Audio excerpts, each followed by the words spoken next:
Bien, ¿se puede ver la presentación? No es muy extensa. Sí, ya se ve medio. Gracias.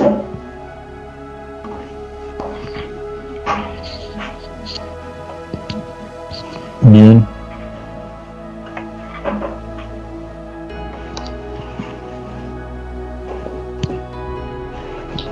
Yo les platicaba en la sesión anterior de cuáles eran los usos y situaciones generales de la biotecnología.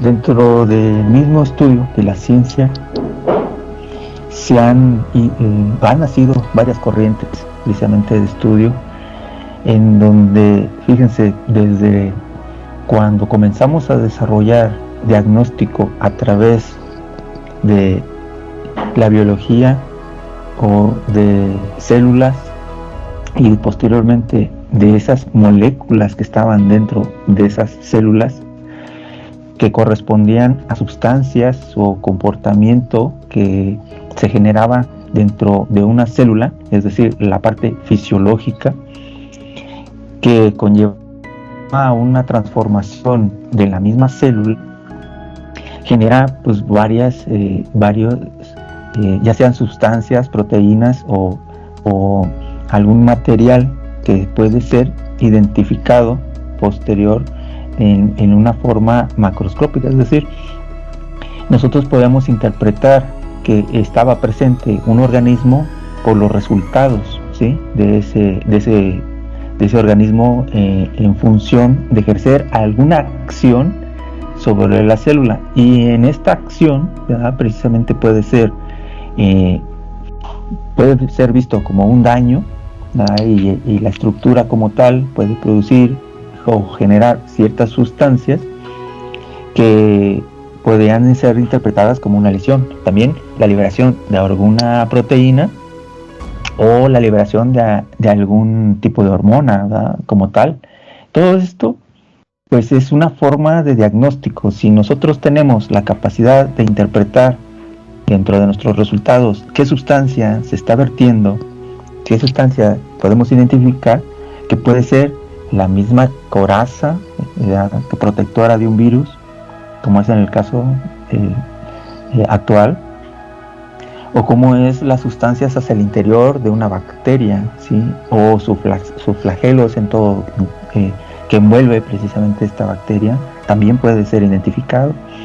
Posteriormente dio la pauta todos estos mecanismos hasta ver hacia el interior, es decir, los genes que tienen cada estas características de estos individuos, que dan sus características, que de cierta manera llevan ese patrón genético que lleva, se ve como resultado precisamente visiblemente en cualquier célula, como es lo que le da el color, como lo que le da la sustancia, el tamaño, ¿sí?, la diferenciación,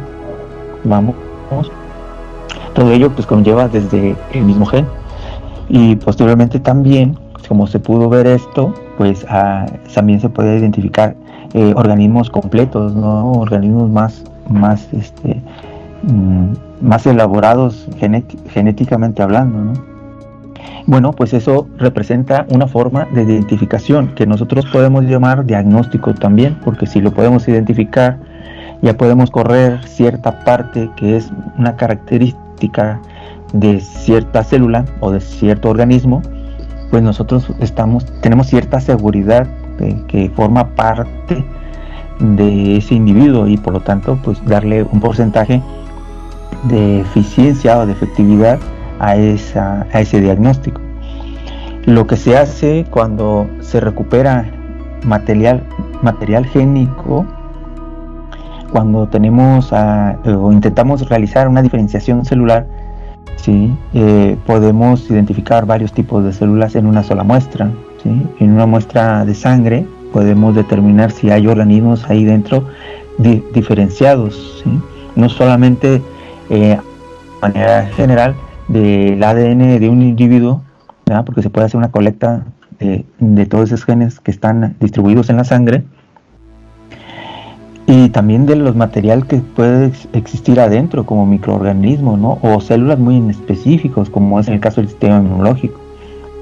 Y ya per se, como se tienen, ya se sabe, muchos de ellos ya se están modificando sus estructuras a nivel génico, pues es lo que ha llevado hoy en día hasta la herramienta de biología molecular, identificar ciertas moléculas, ¿verdad?, que son muy características de cada uno, o patrones muy característicos de estos tipos de organismos.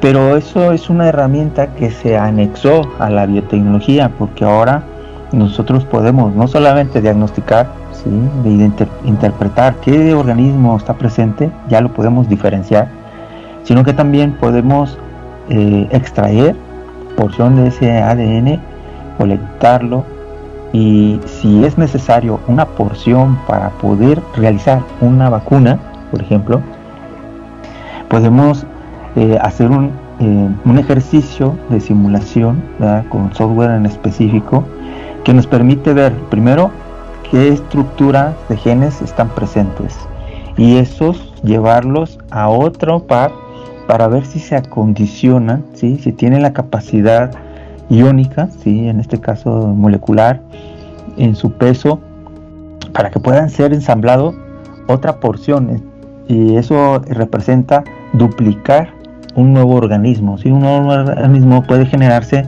a través de ese paquete génico. Sabemos cuál es la combinación de genes que estamos utilizando. Tenemos una alta probabilidad de predecir qué genes están del otro lado que se van a colectar, ¿sí?, que van a jalar y unirse a esa hélice que necesita ser completada. Este tipo de situaciones que se generan al generar nuevos lugares, ¿sí?, donde se distribuye todo esa lista de genes a lo largo que se pueden extender, podemos hacer una gran carretera génica, pues tienen la posibilidad de fraccionarse también, ¿sí? No necesariamente tener todo el paquete, sino una pequeña porción, y con eso es suficiente, ¿sí? Y esa es la que queremos replicar y que se vaya a alguna célula. Hoy en día la biología evolutiva también está buscando esos genes que quedaron atrapados precisamente desde el pasado, que los vienen hasta nuestra era, hasta nuestros días, pues han prevalecido precisamente al ambiente, al cambio, y ahora se están utilizando para rescatar precisamente las condiciones que en algún tiempo había: bajo oxígeno, baja comida, baja agua, ¿no? Por ejemplo, había los cadetes polares, eran eso, ¿no? Tenían una gran cantidad de hielo, pero no había agua hacia el interior, agua dulce, y eso pues propiciaba precisamente una adaptabilidad de un gen en específico, porque tenían que sobrevivir. Hoy en día también nos está pasando lo mismo que hace varios millones de años, donde no cayó un cometa y tapó el sol, sino que ahora el mismo sol está consumiendo, ¿sí?, gran cantidad de energía que nosotros no le estamos proveyendo a la Tierra, ¿verdad?, para protegerse de esa radiación, como es el caso de los árboles, ¿no?, que utilizan, el árbol es esencial para el círculo, o esa dinámica que tiene el agua, ¿no? Entonces es esencial. Lo que pasa a nivel macroscópico, a nivel planetario, también nos está influenciando en los genes y cómo nos adaptamos, y eso hace que busquemos genes para poder potencializarlos hoy en día, para poder sobrevivir ahora a la escasez de oxígeno que va a haber, que si se darán cuenta, pues hay gran cantidad de monóxido de carbono, pero no solamente producido por la industria, sino por también la gran demanda de alimentos que tenemos. Y en una de algunos artículos ya han publicado que la ganadería como tal, ¿sí?, la que está destinada al confinamiento, todo esto ganado que está en corrales, pues producen una gran cantidad de metano, ¿sí?, y eso pues es un gas invernadero. Y no solamente las fábricas, los automóviles, ¿sí?, gran parte tiene que ver con esto. Pues bueno, nuestro ambiente en un futuro pues va a ser con un déficit de CO2, de O2, y por lo tanto al estar una molécula más de carbono, pues ahí tenemos un dióxido de carbono, y ese al final de cuentas es el problema. Si tenemos baja de oxígeno, porque hay un secuestro precisamente de ese carbono que está disponible en el ambiente.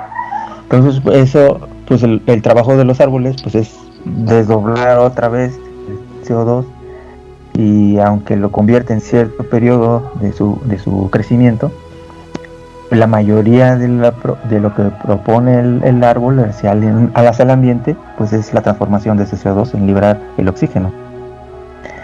Y si esto pasa en los árboles y estamos viendo que hay necesidad, muy probablemente necesitamos, como les decía, en un corto tiempo, la necesidad de tener genes que se adapten a esos nuevos ecosistemas, ¿no?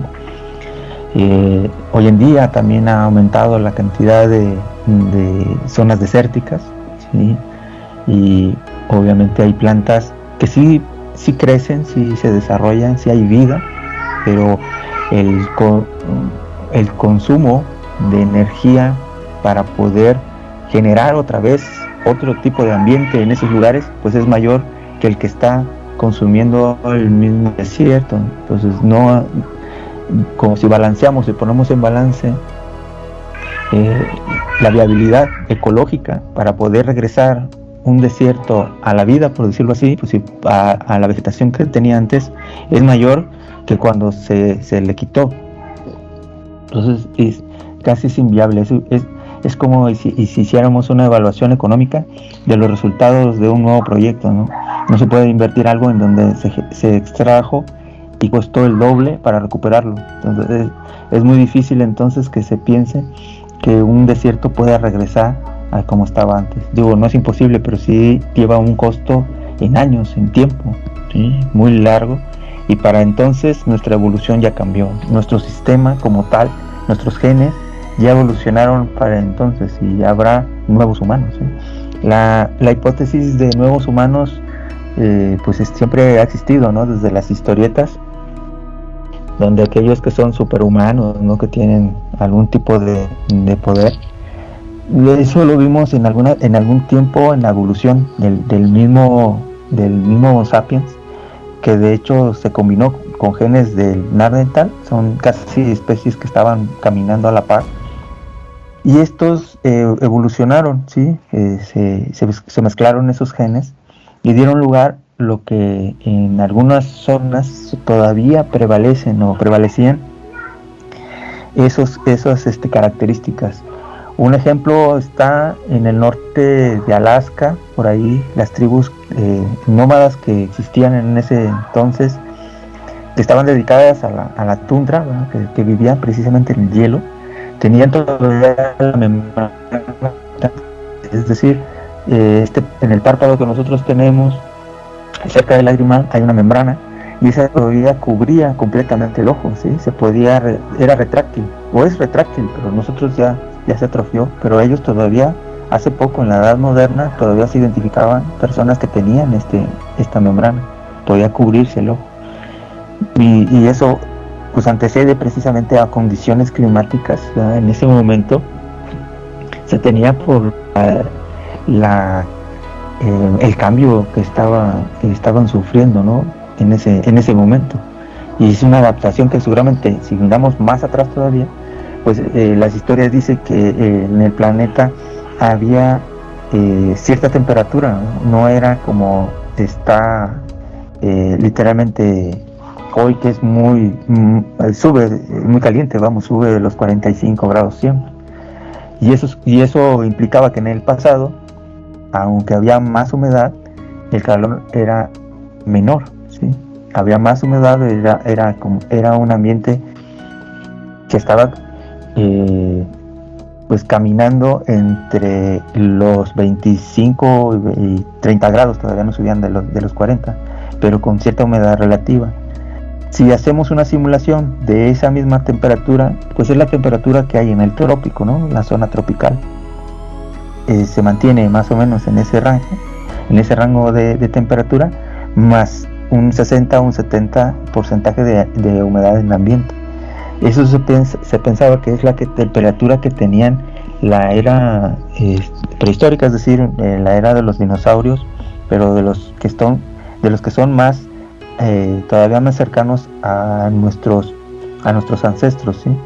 Del Neandertal había otra especie por ahí también de humanos que comenzaron a adaptarse precisamente a esa temperatura, pero si iban hacia los polos, que no estaban muy y la temperatura era gélida, obviamente era como en la película que vemos, ¿no?, de la era del hielo. Sí, así tenía en ese tiempo gran cantidad de los casquetes polares en los dos hemisferios, pues había una buena capa de hielo, y por lo tanto los humanos que en ese entonces migraron a esa porción seguramente tenían esta característica, la resistencia, no solamente ese ambiente, sino que podían ver entre la tundra, ¿sí?, entre el frío, no se les congelaba el iris ni nada de esto, eran sus lentes naturales, ¿no?, que tenían.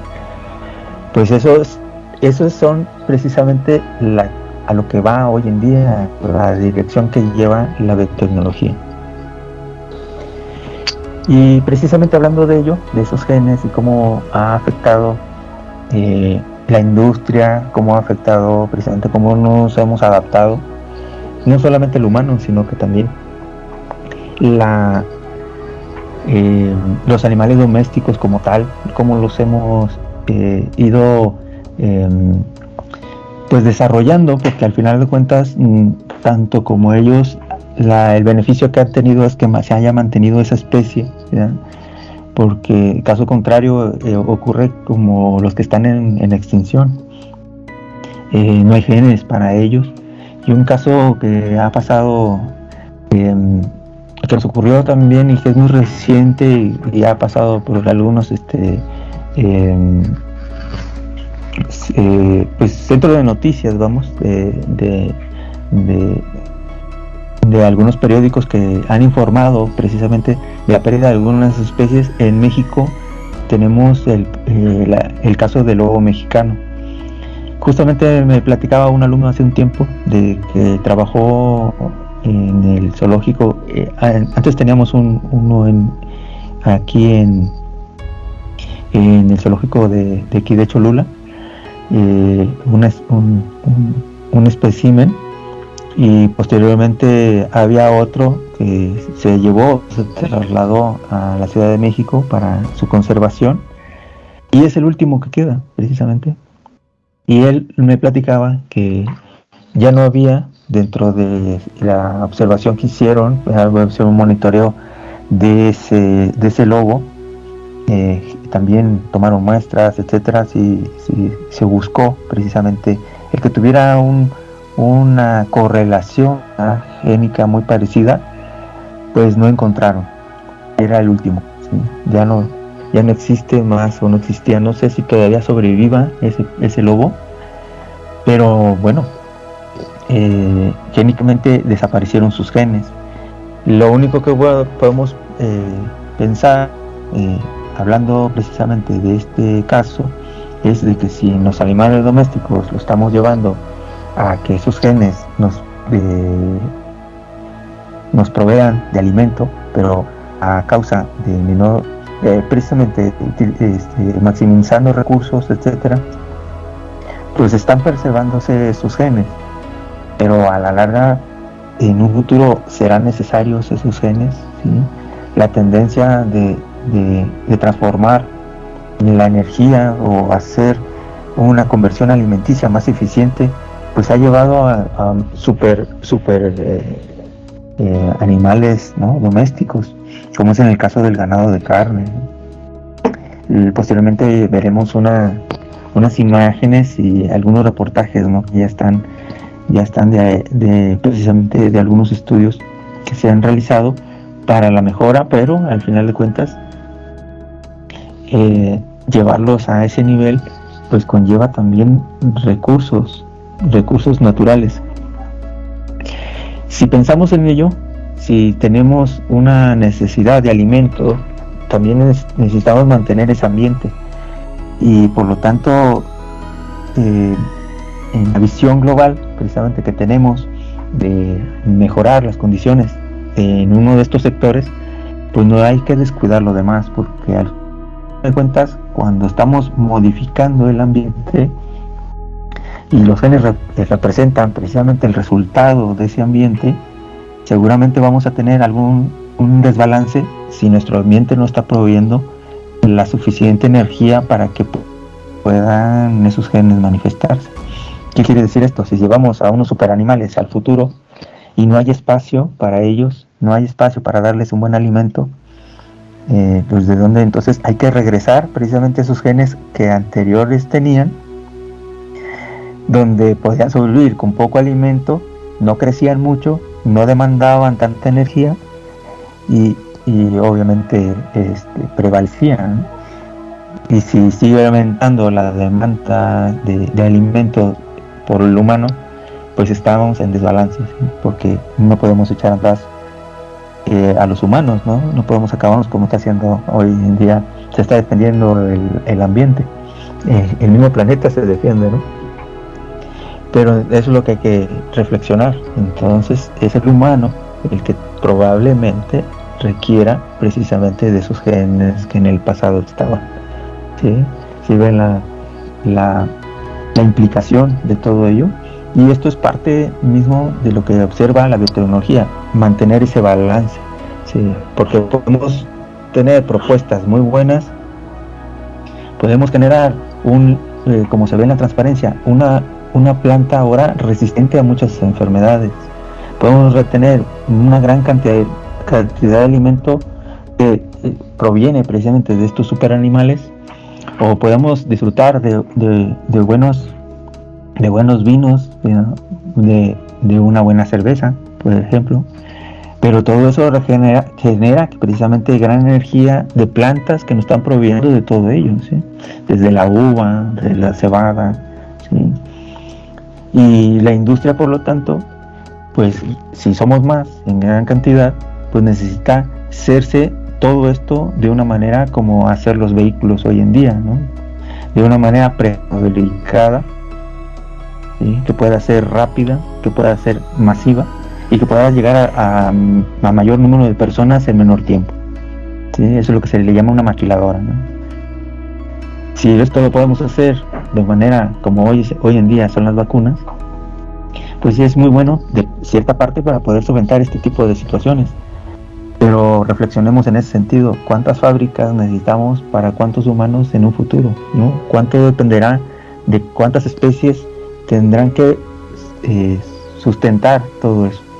Entonces, por eso la biotecnología ahora no solamente percibe esto como no solamente dar una solución, sino mantener un balance en todo ello. Por eso en el diagrama, ¿sí? Nuestros genes tienen mucho que ver, o los genes que buscamos tienen mucho que ver en ese balance. Pues bien, ¿alguien de ustedes me puede decir qué es el ADN?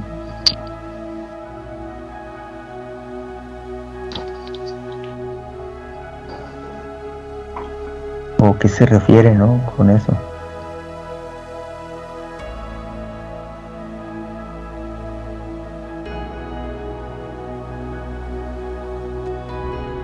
¿O qué es? Pues es una proteína. Muy bien, sí, claro. Debemos recordar que estructuralmente, ¿sí?, están formados por cierta cantidad de moléculas, ¿verdad?, que van a dar origen a una estructura que se adapta, ¿sí?, que se adapta y que puede ser replicable. Y eso proviene desde la naturaleza, ¿sí? Es una cadena precisamente de moléculas que se combinan para poder generar una respuesta. A eso le llamamos gen, ¿sí? ¿Y cómo están constituidos? Pues un conjunto combinación, es una combinación de ácidos, ¿sí? Una combinación de ácidos que en su cadena pueden mezclarse también y generar otra codificación, ¿sí? Y eso es importante porque en el desarrollo de esa interpretación, que es una combinación de varias moléculas, van a dar lugar a una estructura más superior, una estructura más compleja que nosotros le llamamos aminoácido, ¿sí? Es un ácido combinado para poder generar ya una respuesta, es decir, es como nuestro teclado, ya sea de nuestra compu, de nuestro celular, es un código que si combinamos esto nos va a dar una respuesta, una palabra, ¿sí? A esa combinación le denominamos genoma, ¿sí? Y por lo tanto puede ser construido por los diferentes aminoácidos principales, la adenina, la timina, citosina y la guanina. Estos combinados precisamente nos van a dar una respuesta, nos van a generar un resultado cuando combinamos esto. ¿Qué resultado tenemos? Bueno, pues podemos tener una gran cantidad de genes que pueden distribuirse y generar en su resultado, ya hemos cuantificado la cantidad de genes que tienen las diferentes especies. En este caso para el humano son 65.000, para una especie como el bovino son 40.000 y las plantas andan alrededor de los 20.000, ¿sí?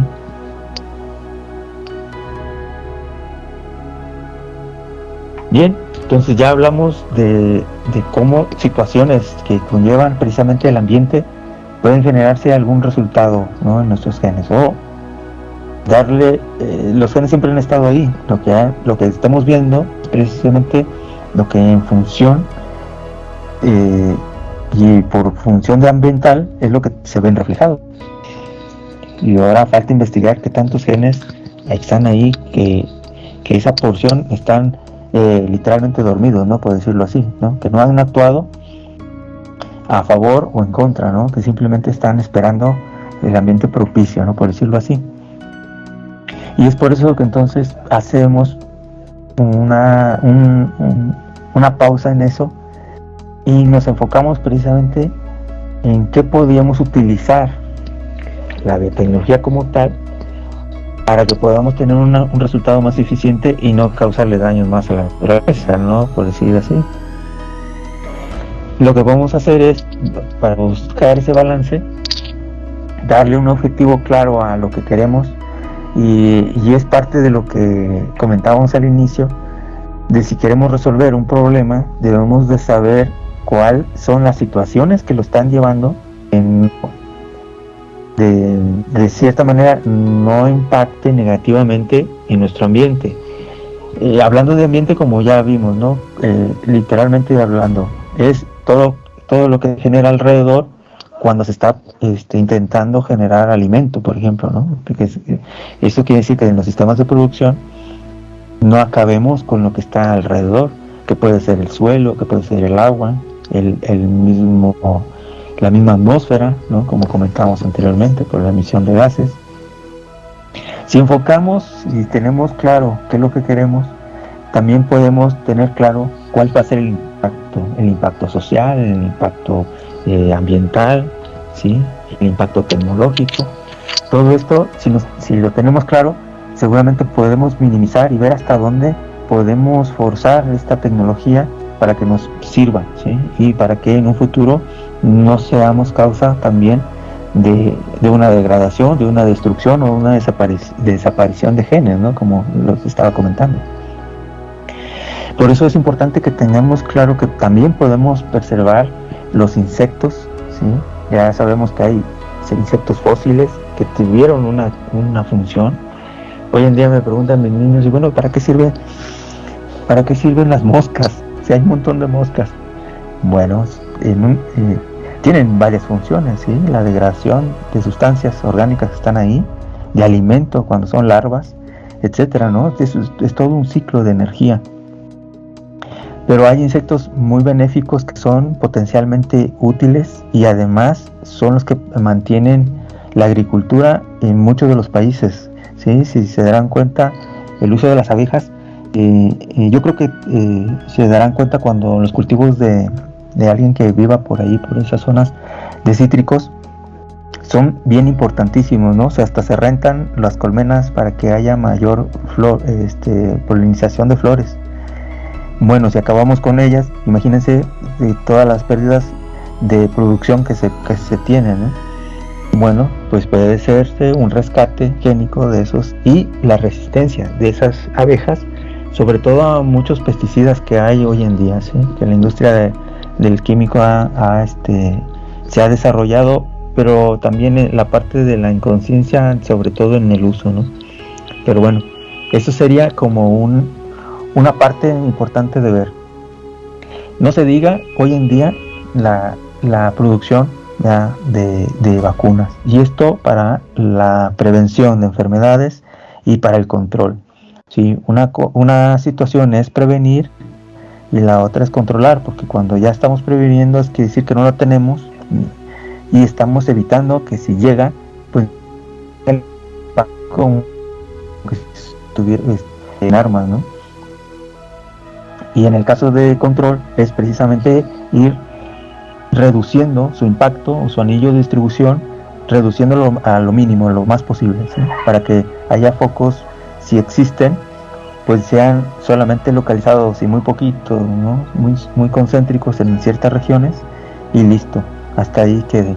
Y eso es una posibilidad, porque hoy en día, pues ya si se dieron cuenta en las noticias y lo que se está informando precisamente que ya en nuestro continente ya hay presencia de peste porcina africana, pues imagínense, en Asia siempre tiene ya tiempo, ¿no? Ya es endémica, pero aquí es exótica, entonces el impacto que tendrían, bueno, pues para eso sirven estas herramientas biotecnológicas, ¿no? Para minimizar este tipo de riesgos, tanto para el diagnóstico, para el control, para la verificación y como para poder generar alguna respuesta, como es en el caso de las vacunas.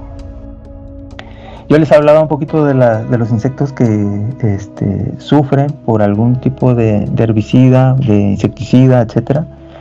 Pues bueno, pues se puede buscar la posibilidad no solamente de esos insectos que son benéficos, sino también de algunas plantas, ¿sí?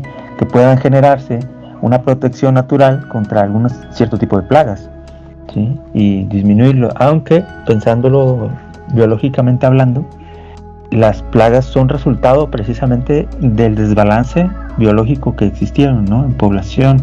No quiere decir que sean malas, sino por cantidad es lo que se hace mal. Entonces ahí había que ver cómo se puede generar ese balance.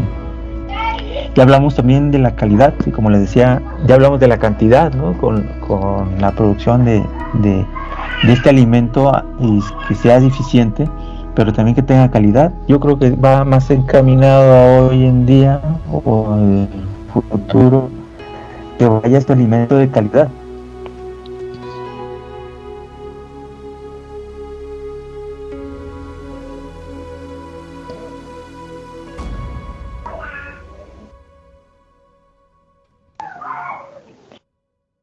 Y bueno, también aquí me faltó una año, pero bueno, en la producción de plantas ya per se, de cómo también las podemos cultivar.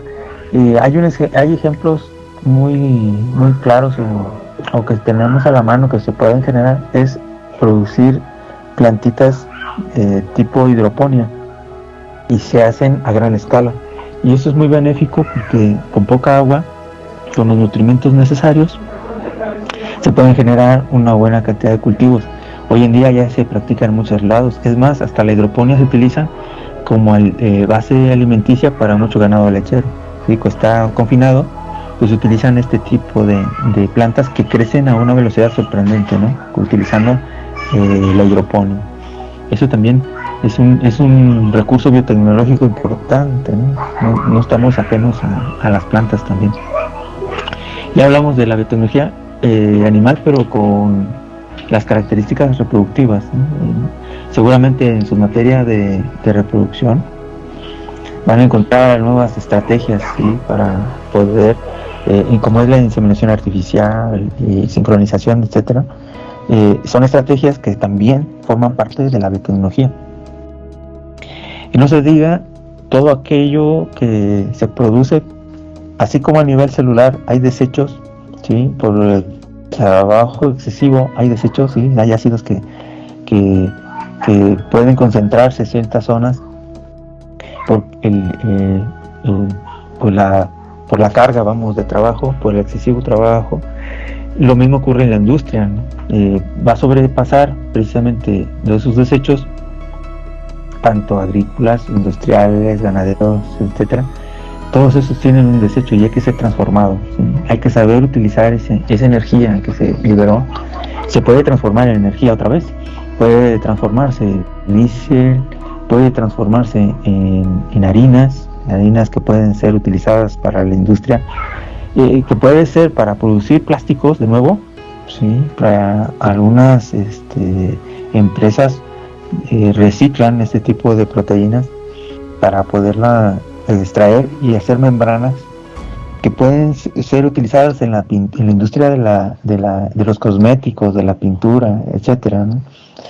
Todo tiene esos desechos, todos tienen una posibilidad de volver a generar otro tipo de energía, sí, transformando esa energía, poder generar otro tipo de producto.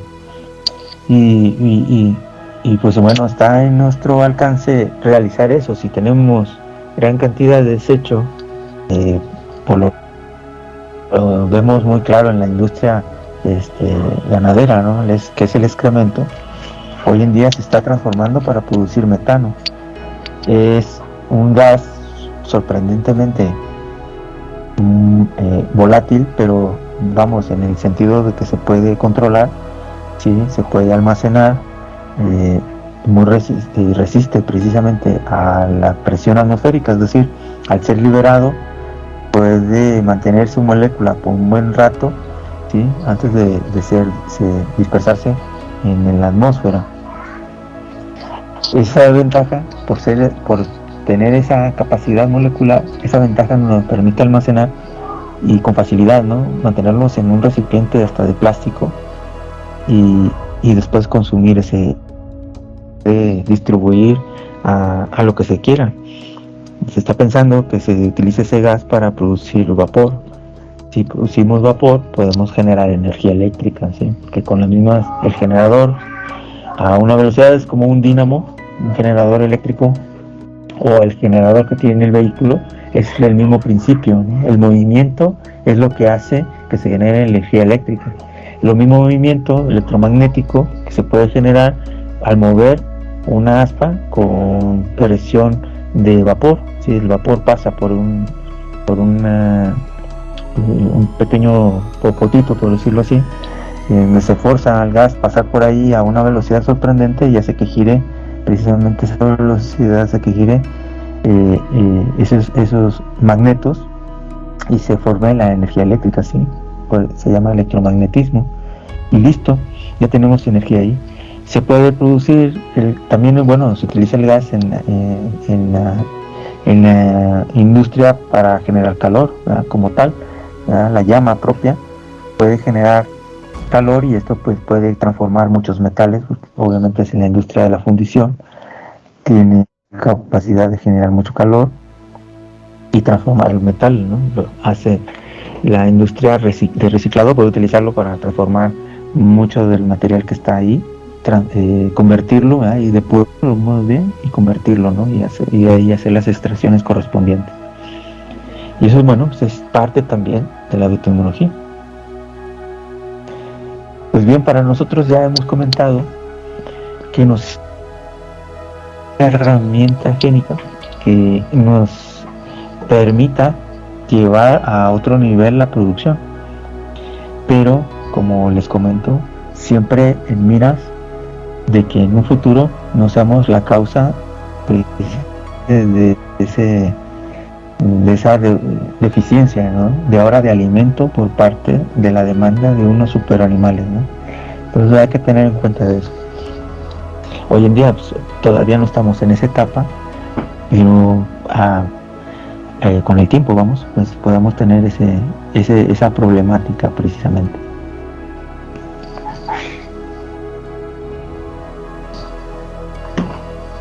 Bien, eso es todo por por esta sesión. ¿Hay alguna pregunta, comentario que quieran, que les gustaría comentar?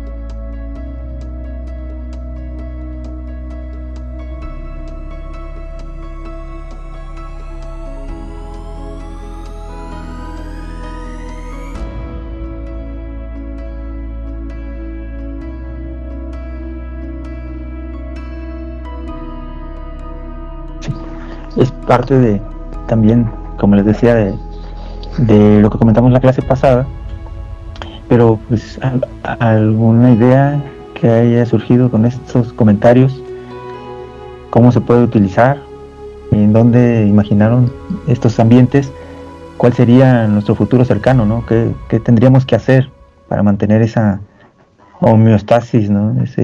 Para mantener ese balance, ¿sí? Que es necesario tanto la producción de alimento como la salud, ¿no?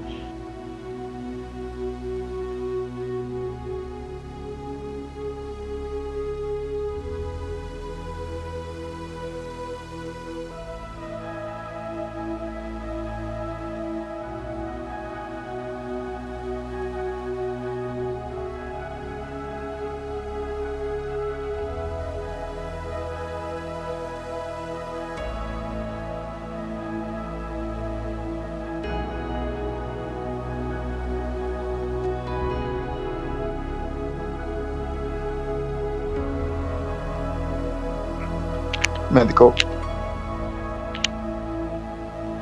Sí, adelante. Bueno, yo entré como 5 o 7 minutos tarde, entonces no me di cuenta de la parte introductoria de la clase, pero